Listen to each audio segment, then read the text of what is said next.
Okay, this exercise sounds way easier than it is, and I find that me, myself, and a lot of my clients struggle with it because it's a real isolated move for the glutes. A lot of times we get going on these big, powerful moves and we use different parts of our spine and our hamstrings, and we're like working above and below, but we're not really focusing on just that deep glute.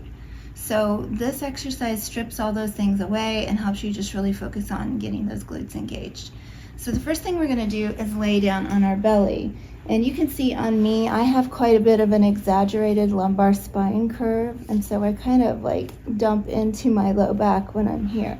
So I have to very consciously tip myself into what we call an imprint or a posterior tip to get my back a little bit flatter. I hope you can see that. So rather than just having this big crater here in my spine, I'm tipping and I'm flattening out.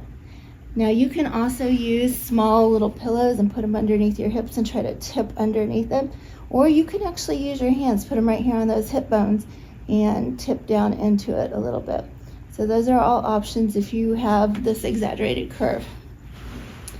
Okay, the other thing that we want to do is we always want to engage our abdominals. You're going to get more of a glute contraction if you can get that TA on. So we're just gently going to pick that belly button up off the mat, draw it upwards towards your spine, and then from here, we're going to try to really isolate that glute. So I'm going to focus on my left glute. I'm going to give it a squeeze here, and then just lift that leg and lower.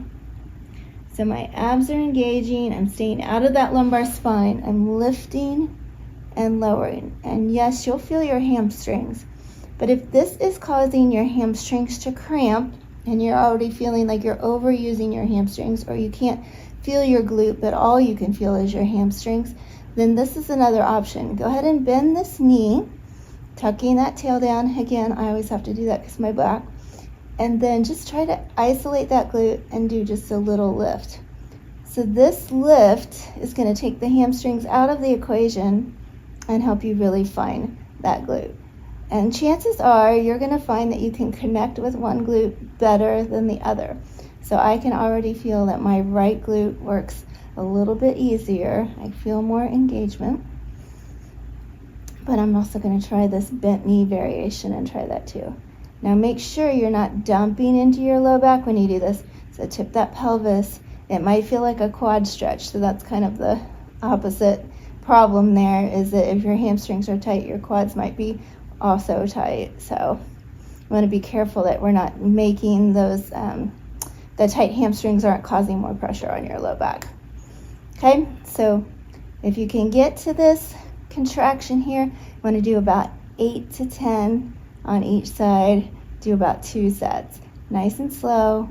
Feel that glute. And lifting and lowering. Exhale up. Inhale down. Exhale up.